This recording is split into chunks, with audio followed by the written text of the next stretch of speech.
随着装修行业的发展，经过一轮一轮的更新换代，也导致了一些传统建材的落寞和淘汰。比如说，曾经很流行的瓷砖波导线、大理石背景墙、带灯带的回字形吊顶等等。但不可否认，其中也有一些传统的装修材料却被内行人称之为永恒的经典。很多人以为跌下神坛被淘汰了，殊不知在家装市场里越来越吃香。石英石台面，讲真，如今和石英石竞争厨房台面一哥地位的，不论是不锈钢还是岩板，作为台面材料，实用性方面还是略显不足。为什么这么说呢？原因如下：先来说下不锈钢台面，虽说有硬度高、结实耐用、易清洁等特点，但实话实说，不锈钢材质做台面显得冷冰冰的，不够大气和档次，而且被很多网友吐槽说像食堂。此外，不锈钢材质不耐滑也是不争的事实，厨房里磕磕碰碰的，时间一长就会出现严重刮花的现象，且难以修复。再说岩板，有一说一，岩板台面用于厨房，不论是颜值还是耐油污方面，几乎是吊打石英石，而且档次也绝对够用。但回归现实，岩板材质有个致命伤，就是硬度不够，太脆了。平时在上面剁个肉馅或砍个大骨头，都容易导致崩瓷或断裂。最后来说下石英石，和岩板相比，硬度更高，抗冲击力更强，和不锈钢相比，也没有不耐划痕的毛病。因此，经过这么多年的市场检验，石英石依然是中国家庭厨房台面材料的首选。铝扣板吊顶，在石膏板吊顶以及蜂窝大板吊顶的营销夹击下，传统的铝扣板吊顶的生存空间显得尤为困难。但是用过后就会发现，这两种吊顶材料和集成铝扣板相比，虽然具备一定的优势，但也有明显的弊端。比如石膏板吊顶，特点就是颜值高，整体性好，尤其是配合餐厨一体式的装修，更显大气通透。但反过来说，怕水不防潮，遇油污容易变色发黄也是不争的事实。再来说下集成蜂窝大板，虽然防水防潮，也确实好看，又显高档，但价格太高，一个平方就要大几百，而且安装拆卸也比较麻烦，后期漏水想维修麻烦更大。反观传统铝扣板，除了样式上略显小气，剩下的全是优点，价格实惠，防潮易打理，安装拆卸方便，维修简单省事。讲真，就凭这些就注定了它不可替代。不锈钢水槽、纳米水槽、石英石水槽好啊，什么颜值高、好清洁、易打理、不怕划痕、耐腐蚀、硬度高等等。不锈钢水槽样式平庸，容易被刮花，抗油污性也差。在销售员的嘴里，把传统的不锈钢水槽按在地上摩擦，就好像真的被市场抛弃了一样。不过你去建材市场走一圈，就会发现选择不锈钢水槽的家庭还是大多数，因为不锈钢水槽最大的优势就是价格便宜，300-400元就能买到一个大品牌的，对于价格敏感的普通家庭来说，几乎是第一选择。另外，不锈钢材质更耐造，10-20年都用不坏。而反观纳米水槽，不过是营销噱头，只是在不锈钢上添加了一层纳米涂层，把外行唬得一愣一愣的。一旦涂层脱落，反而会危害健康。再说下石英石水槽，价格贵不说，产品质量也是良莠不齐，市场假货多，大多数都是人工合成的，因此一般会有变花发黑的现象。所以大家也意识到，水槽不过是洗碗洗菜的工具，只要质量过关，没必要花大价钱去追求不成熟的新工艺。实木踢脚线，不可否认，铝合金属踢脚线确实颜值高，极简的造型，超薄的厚度，美观性好不说，而且不易积灰，没有卫生死角，很受年轻人的追捧。而嵌墙瓷砖踢脚线虽然效果上略显单薄，不够大气美观，但最大的优点是不积灰尘，省去了打扫卫生的烦恼。在这两者的碾压下，传统的实木踢脚线是否没有了生存空间？和金属踢脚线相比，样式显得臃肿老气；和嵌墙瓷砖踢脚线相比，也有易积灰、难清洁的毛病。但话说回来，现在家庭装修选择实木踢脚线的人并不少，究其原因，首先就是价格便宜，安装相对比较简单，没有额外的施工成本；其次，实木踢脚线也比较耐用，选择与门框同色的，颜值效果也不差，而且后期想更换维修也省心。反观铝合金和瓷砖踢脚线就不一样了，价格贵，施工难度高，一旦安装出现问题，那都是妥妥的翻车现场。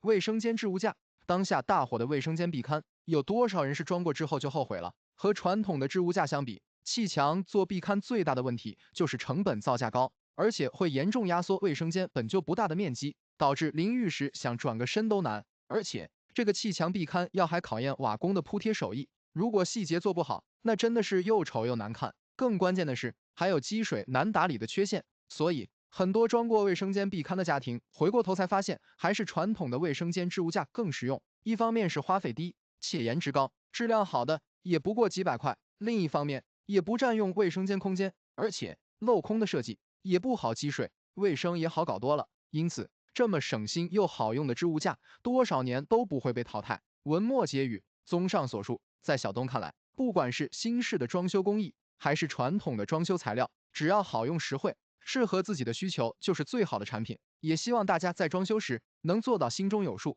别去花冤枉钱。做了10几年的家电行业，假如2023年我给自己家买家电，我会选什么品牌？一、空调，中央空调我选大金，壁挂空调选格力。抛开价格不说，大金空调核心技术确实做得牛，市场占有率第一，也名副其实。而且不管是美系、国产，都不如大金售后好。格力空调掌握核心科技，这不仅是它的广告语，也是实力所在和底气。3%的故障率，以及10年售后承诺，就问还有哪个品牌能做得到？二、热水器，电热水器我选 AO 史密斯，燃气热水器选林内。AO 史密斯优势在于专利晶硅内胆，迄今为止是最耐用、最抗锈蚀和防结构的热水器内胆。行业其他品牌多数都是搪瓷内胆。不夸张地说，国内排名1、2的燃气热水器都是日系品牌，这也充分地说明了产品的质量和口碑。其中，林内是行业的引领者，技术顶尖，恒温效果一流。三、冰箱，高端产品我选卡萨帝，中低端产品选海尔。当然，海尔和卡萨帝本就是一家，只不过子品牌卡萨帝定位高端市场。卡萨帝冰箱优势，颜值出众，且拥有多项专利技术，在保鲜方面甚至赶超进口品牌。海尔是国内冰箱市场的老大，无论是质量、技术以及售后均有保障，且用料扎实，因此价格略高于美的和荣生，这算是唯一缺点吧。四、电视，激光电视我选海信，液晶电视选 TCL。在大屏电视市场，海信拥有绝对的话语权，其中激光电视全球市场份额占据第一。自研的 LPU 数字激光引擎，搭载专业的菲涅尔仿生激光屏，在有效抗环境光的同时，还能带来震撼的光感。TCL 在液晶电视领域，凭借量子点技术、Mini LED 技术，在画质效果方面，甚至不输三星、索尼等大牌，而且相比国外的价格还便宜不少，性价比极高。五、洗衣机，波轮洗衣机我选海尔，滚筒洗衣机选小天鹅。海尔优势在于搭载了双动力技术，解决了波轮洗衣机缠绕、洗不净、磨损的3大缺陷，同时拥有免清洗专利技术，攻克了外筒越洗越脏的难题。小天鹅在洗衣机市场是仅次于海尔的第2品牌，独特的水魔方洗涤技术，实际上就是冷水洗涤，解决了衣服掉色和变形问题，评价和口碑极佳。六、油烟机，顶吸烟机我选老板，侧吸烟机选方太。不要质疑，老板和方太占据传统烟机行业的半壁江山，市场份额在60%以上。老板一直以来比较看重产品性能，所以在大吸力方面有绝对的优势。方太与之恰恰相反，主做侧吸烟机，更看重产品体验，产品优势是低噪瞬吸。七、洗碗机，国外品牌我选西门子，国内品牌选美的。洗碗机在国外市场已经发展几十年了，自然在技术和性能方面要优于国产。其中，西门子洗碗机无论是在国内还是国外市场，销量都是常年霸榜第一。特别是高端产品搭载的精美专利烘干技术，无人敢超。美的洗碗机胜在高性价比，目前拥有全球最大的生产基地，从而带来价格上的绝对优势。家用电器在生活中承担着重要的角色，不仅可以帮我们做家务，还能解决生活中的难题。因此，咱们在装修新房时，也会选择购置各种各样的大家电。但是，有一些新兴的家用电器，如果你选不对，可能买得起，但未必用得起。换句话说，就是产品本身并不贵，但在使用的过程中，它的能耗和耗材非常高。本期小东就和大家说5种买得起可能用不起的家电产品，如果不是富裕家庭，还是劝你谨慎入手。一、洗碗机。洗碗大概是年轻人最不爱做的家务之一，洗碗机的诞生帮助我们从繁重的家务中解脱出来，对懒人来说更是福音。不可否认，用洗碗机代替手动洗碗，碗筷不仅洗得干净卫生，而且还能解放双手。纵观国内的洗碗机市场，这些年也卖得风生水起，而且国内的洗碗机产品也是越来越成熟，基本3、4千元就能买到一个功能齐全的洗碗机。但是很多人购买时往往会忽略到它日后的耗材问题，比如洗碗机日常使用中必须要用到软水盐、漂洗剂以及洗碗液或洗碗筷，这些耗材加一块，每次洗碗的费用大概也需要2、3块钱。虽然看似不多，但日积月累也是一笔不小的开支。尤其是一些高端的洗碗机，还要配合专用的洗碗凝珠使用，价格更是贵得离谱。另外，洗碗机的工作过程是先冲洗加漂洗再加烘干，所以你会明显感觉到家里的用水量和用电量也会有一定的提升。这样综合算下来，一天的费用基本也得花费10块8块的。对于普通家庭，你觉得用不用得起吗？2、烘干机。过去洗完衣服还需要单独晾晒，赶上阴雨天可能2、3天都干不透，很让人烦恼。烘干机的出现解决了这一个生活中的难题，于是很多业主在房子装修时都专门购买一台独立烘干机，或者是选择带烘干功能的洗衣机来解决衣服晾晒的问题。烘干机非常实用，但是烘干机最大的使用费用就是电费，因为每次烘干至少要1、2个小时的时间，所以很多人吐槽用了烘干机之后，每月家里的电费蹭蹭的往上涨。所以如果说你是处在一个环境比较潮湿的城市，这地方就是经常性的阴雨天，天天被褥都非常潮，那么买一台烘干机是很有必要的，至少可以提高生活质量。或者你不在乎每个月多出的这个180块的电费，也可以考虑。另外，如果考虑好购买烘干机，建议选择独立的热泵式干衣机，烘干时间短，效率高，干衣效果也好。不要买洗烘一体机，干衣容量小，耗时长，而且烘干效果还差。3、零冷水热水器。什么叫零冷水？简单说，就是家里的水龙头一打开就有热水，不再需要排冷水。当然，这也是零冷水热水器最大的卖点。如果家里热水器没有这个功能，那就意味着你每次打开水龙头或花洒的时候，想要用到热水就必须等待10几秒或半分钟，甚至更长的时间。很多业主为了获得更好的用热水体验，就会选择购买零冷水热水器。当然，要想实现热水即开即热，还需要在家里最末端的用水口再接一个回水管，让它返回到燃气热水器里，也就是常说的大循环，这样才能做到秒出热水。但是带来的弊端就是非常的费电和耗气，因为要让水管里的水始终是热的，热水器就得不停的工作。这也让很多业主吐槽，用了零冷水热水器，每月燃气费至少要增加300、500元。当然，现在一些高端的零冷水热水器也有提前预约，或是设置时间段去循环，还有手动循环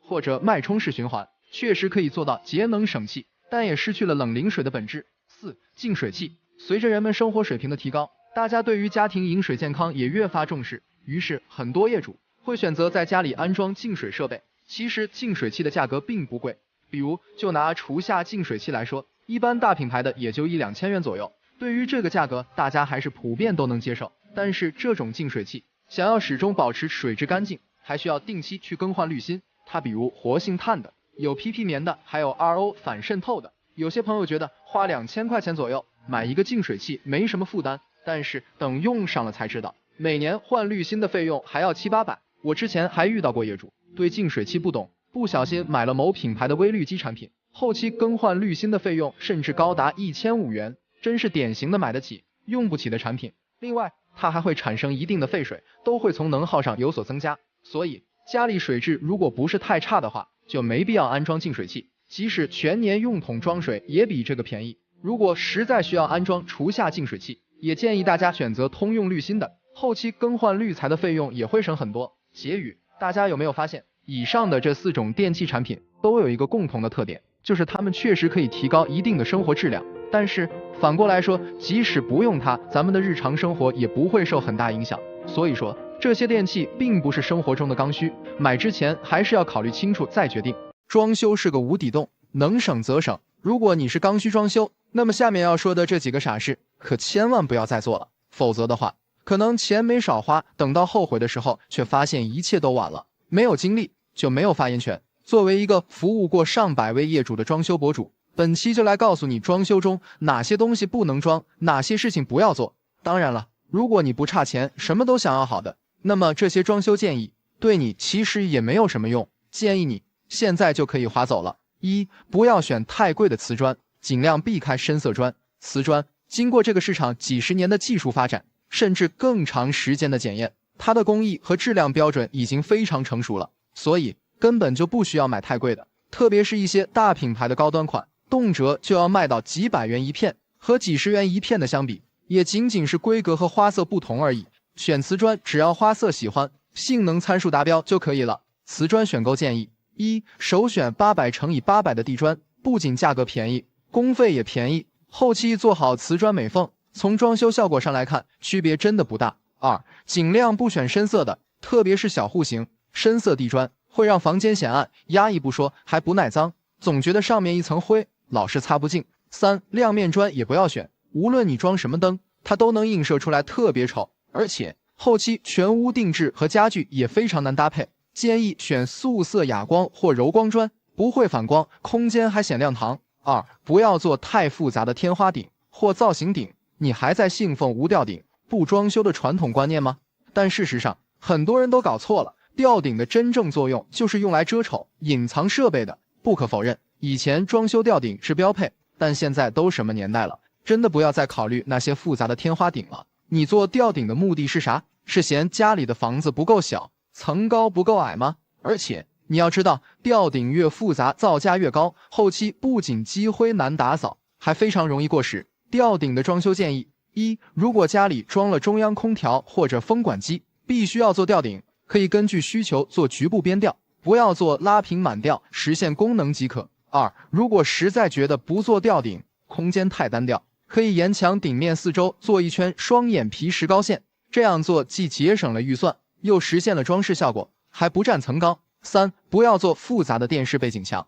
轻装修、重装饰永远不是一句空话。现代装修原则上是越简单越不会过时。不信的话，你想一想看，电视背景墙从10年前的花开富贵大理石，再到5年前的硅藻泥造型，前年的岩板格栅背景墙，是不是现在都过时了？实话实说，现在家庭电视的存在感都越来越低了，更何况是毫无意义的电视墙。我把话放这，不出3年就没有电视背景墙这个东西的存在了。电视墙装修建议：一、如果你家很少看电视，不如直接大白墙加一个100寸的投影幕布，简约高级，还不会过时。或者是75寸电视加一组悬空电视柜，既省钱又实用。二、如果家里面积小，柜子不够用的话，建议直接做一面墙的收纳柜，既有装饰作用，又能满足储物需求。四、不要选科技布材质的沙发，也不知道从什么时候刮起来的风，市场上开始流行科技布沙发，商家包装出来的营销说辞是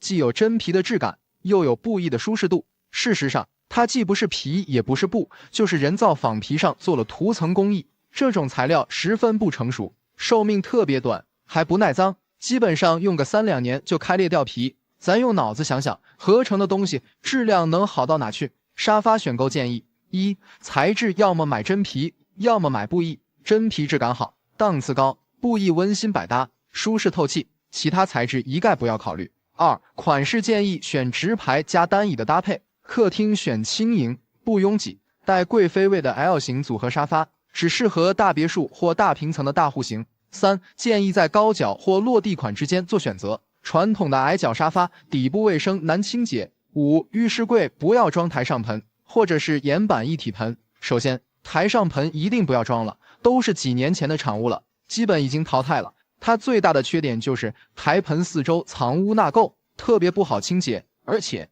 台盆还很浅，平时想洗个头、洗个脸都容易溅一身水，非常不好用。再来说下岩板一体盆，这东西就是外强中干，别看它颜值高，但缺点一大堆。首先说是一体盆，根本不存在，都是拼接的，这就导致它打胶的地方容易脱胶、漏水、发黄，严重的还会掉底儿。其次，岩板没办法做弧度，所以下水非常慢，盆底会经常积水。另外，因为都是直角缝隙，造成全是卫生死角。洗漱盆选购建议：一、建议首选陶瓷一体盆，经过市场考验，工艺成熟，而且好打理，不存在藏污纳垢的缝隙，清洁起来也省心省事。二、建议规格尽量选大尺寸的，深度最好在17厘米以上，洗漱时不容易溅水。六、不要装造型太复杂的吊灯，千万不要觉得家里装修的太普通，装个水晶吊灯就显得富丽堂皇了。过去装修，人家装个水晶吊灯就是为了炫耀、臭显摆，让人感觉装修肯定花了不少钱。现在装修追求的是舒适性、实用性，你再装水晶灯、欧式吊灯，不就是个笑话吗？不伦不类、不土不洋的和什么风格都很难搭。装修灯具建议：一，如果你家是别墅或大宅，建议也别装水晶吊灯，又贵又难打理，还占空间。有那个预算，不如做个全屋无主灯设计。记住，无论你家什么挑高，只有装大平棚，家里才显得大气。二，普通住宅建议就选择造型简单的吸顶灯，好看的款式也很多，灯光明亮又好打理。最后想说，装修房子是用来居住的，不是用来欣赏的，没必要为了追求极致的装修效果，去浪费辛苦攒下来的血汗钱。即便是装好了，也不会提升你入住后的生活质量，不如把钱省下来，买一个好点的洗碗机、洗烘套装、智能马桶，这些天天用到的东西才会真正的提高你和家人的生活品质。还是那句话，刚需家庭装修一定要务实，把钱花在刀刃上，切忌盲目跟风。新房装修在家具的选择上，尺寸并不是越大越好，比如方形大茶几、L 型转角大沙发、2米以上的卧室床等等，它们既不好用又占地方，而且价格也贵。但是不可否认，有些家居用品以及家用电器却是越大越好用。比如我下面要分享的这8个东西，建议你买大不买小。一、电视的尺寸要大。虽说在智能手机和平板的冲击下，电视的存在感越来越低，但有一说一，电视依然是家庭装修中的刚需电器。如果客厅背景墙不挂个电视，总觉得少点什么。所以我的原则是，电视可以不买贵的，但尺寸一定要买大的。一方面是因为大屏幕带来的视觉冲击力以及画面的沉浸感都是小屏幕无法体验到的，另一方面即使不看，挂在墙上也显气派。所以说千万别去相信什么按照户型选尺寸，那就是伪命题。记住，预算范围内能买85寸的就不选75寸的，户型再小也不要低于65寸。二、瓷砖的规格要大，家里装修瓷砖一定要有，用过的人都知道，不管是地面瓷砖还是墙面瓷砖，尺寸规格越大，意味着缝隙越少，铺贴完的效果越大气。所以就地砖来说，除非你家是小于100平的户型，不然尽量选大尺寸，比如750×1500这个规格，目前也是公认最上档次、最出效果、最好看的比例。当然预算吃紧，退一步选择800×800规格的通铺，人工费和价格都会省很多。最不推荐的是600×1200规格的，价格贵不说，铺贴完还显小气。在我看来，这个尺寸更适合铺贴在厨房和卫生间的墙面，高度2.4米，顺着贴刚好2片砖，不仅显高，而且缝隙少，卫生好打理，也显大气。三、油烟机的性能要大，买厨房油烟机不是牌子越大，价格越贵越好。其实衡量一台油烟机好坏，主要就看吸力、风压和油脂分离度这3个性能参数。原则上来说，建议选大不选小。比如吸力越大，意味着排油烟的性能越强，所以排风量一定要大，建议至少要选择18立方米每分钟以上，即使爆炒也毫无压力。风压越大，代表这排烟动力越足，特别是高层住宅，建议至少选择400帕以上，才能避免油烟倒灌。此外，油脂分离度越高，后期清洗烟机越省心，使用寿命越长，建议选择92%以上的。满足以上这3个条件，即使1-2千元的机器一样好用。四、冰箱的容量要大，冰箱的容量真的要选大的，特别是经历过疫情的特殊时期，日常囤粮囤菜成为了家常便饭。很多选择小容量冰箱的家庭，因为食材放不下，只能被迫再去购置一台冰柜。所以有过惨痛经历之后才发现，大容量的冰箱才更实用。像我家目前就是一台450升的大容量冰箱，囤货能力简直没话说，塞满之后够一家人吃上1个月的。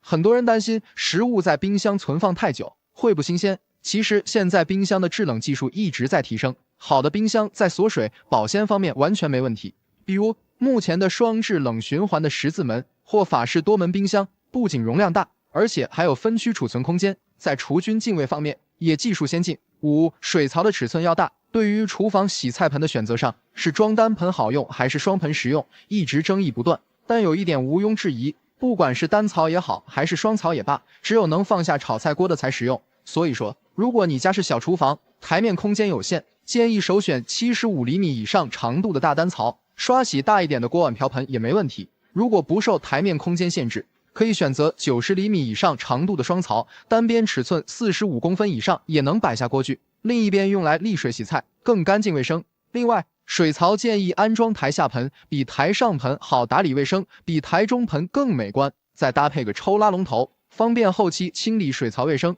6. 柜子的收纳空间要大，有过生活经验的人都知道，日子过久了，东西会越来越多。如果收纳储物柜不够用，家里的杂物就会到处堆放，不仅显乱，还不够整洁。所以，不如装修前就把家里的柜子做大一些，这样收纳的空间也就越多。比如说，入户的鞋柜、餐厅的餐边柜、厨房的橱柜、卫生间的浴室柜、卧室的衣柜等，能做通顶就不留空，多加几组抽屉，收纳也更方便。另外，建议首选定制，不买成品。定制可以根据空间尺寸合理规划，布局更灵活，收纳空间也更充分。比如说，鞋柜可以设计活动层板，摆放不同季节的鞋子，可以随时调节高度。衣柜内部空间也可以设计多座挂衣区，比叠放区更实用。7. 空调的匹数要大，要知道，空调的匹数越大，制冷的效果越好，升温降温的速度也越快。所以，千万不要为了省几百块钱去选择小匹数的空调，特别是面积比较大的房间，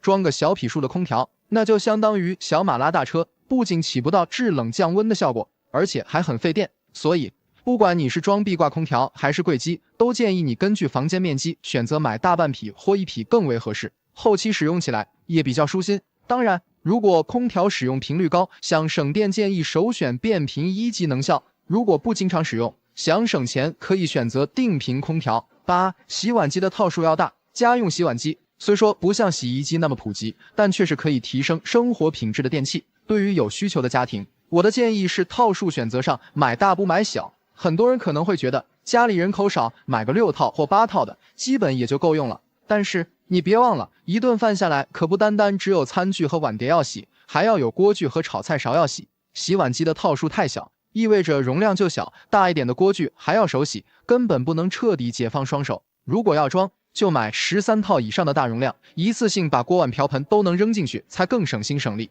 如果担心餐具少的时候耗时常费水费电，可以选择带分层洗和快洗功能的。此外，选择有存储杀菌功能的洗碗机更实用，省去单独再装消毒柜了。全屋定制和木工打柜子，到底哪个好？相信这个话题，很多打算装修的业主都在纠结。首先，咱们提到柜子呢，那肯定要说一下板材。这个时候，通常你会发现一个很奇怪的现象，你去问木工用什么板材好，木工会说生态板好。如果你去问全屋定制什么板材好，全屋定制会说颗粒板好。那我们到底应该相信谁？究竟谁说的对呢？别着急，咱们可以通过表面看本质。1. 为什么木工师傅打柜子不愿意用颗粒板？其实归结原因就2点。1. 颗粒板不好加工，特别考验木工师傅的手法以及工具。想要切割颗粒板，如果手法不到位，工具跟不上，稍有不慎就会出现饰面崩边、板材爆齿的现象。另外，一张颗粒板的重量是2张生态板的重量，干活特别累，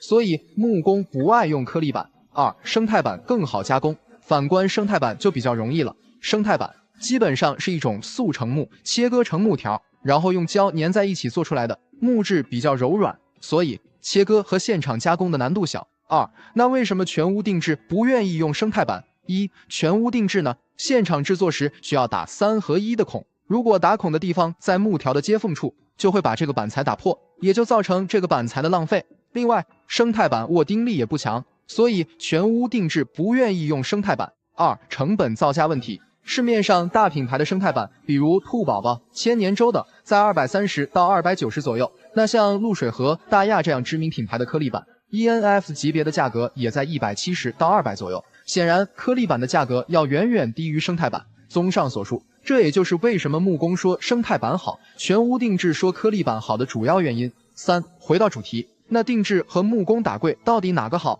本期小东结合自己15年的装修经验，通过几个方面来和大家总结分析一下，告诉你到底哪个好，应该怎么选择。内容很有价值，耐心看完一定会对你有所帮助。1. 价格方面，首先有一点是十分肯定的，就是选择木工打柜一定要比全屋定制价格便宜，这个是毋庸置疑的。有人说价格都差不多，那真是扯，因为全屋定制他们也是不生产板材的，也是买其他大厂的板材，然后拿回来自己加工，自己买板材打柜，相当于跳过了全屋定制中间商环节，价格自然便宜。如果都用最好的板材，那么整体下来，全屋定制的价格是木工打柜的2倍，1线、2线城市甚至能达到2.5到3倍左右。所以自己打柜的价格是很有优势的。二、环保方面，大家普遍最关心的就是环保问题。那生态板和颗粒板哪个更环保呢？生态板从表面看起来是用实木粘在一起的，颗粒板是用实木碎屑粘起来的。那么生态板用胶肯定比颗粒板要少，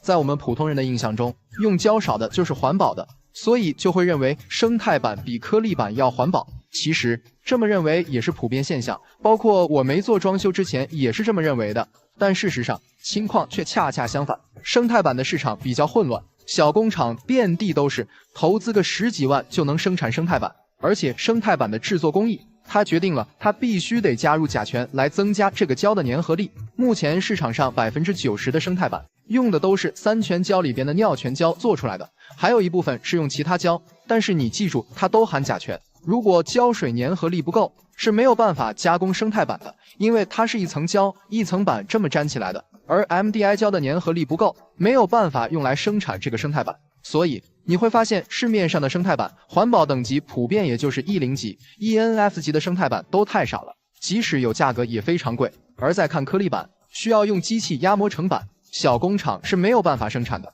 一条生产线就几千万，大规模的大厂更是投入了几个亿。而这些大厂也更加注重环保，他们的颗粒板加入 MDI 胶之后，轻松就可以达到 ENF 级，因为 MDI 胶根本就不含甲醛，你就是往里面加一吨，它也是不含甲醛，也就更加环保了。在没有这个 MDI 胶之前，颗粒板用的也是尿醛胶，那个年代的颗粒板确实没有生态板环保，但现在是真的不一样了。所以真正决定它们是否环保的不是胶的用量多少，而是胶本身环不环保。三、美观方面，全屋定制的柜子要比木工打的柜子更好看，这主要有2方面原因。第一，因为全屋定制的封边是机械封边，5金件都是隐藏起来的，而木工打柜子的封边不好看，还有钉眼，无论怎么隐藏都是有痕迹的。不要杠，手艺好的工人没有那么多，就算他手艺好，工人稍有疏忽，封边都会有问题，肯定没有机器封边严密。第二，从设计的角度，木工打柜也不如全屋定制，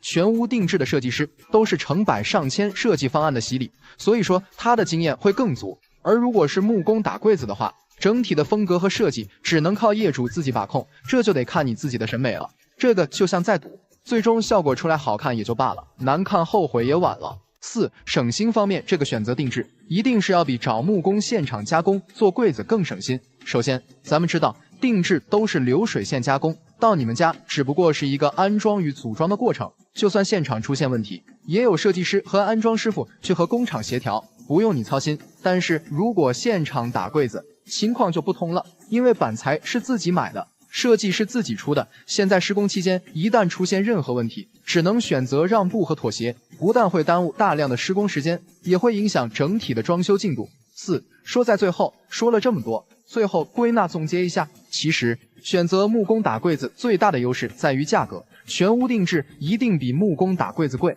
所以你想要省钱，追求经济型装修，那你就找木工做吧。反之，如果你想要的是中高端装修，为了整体效果，还是选择设计师整体设计，厂家定制，这样最好。一旦效果和实际不符，还可以让厂家返工，售后也有保障。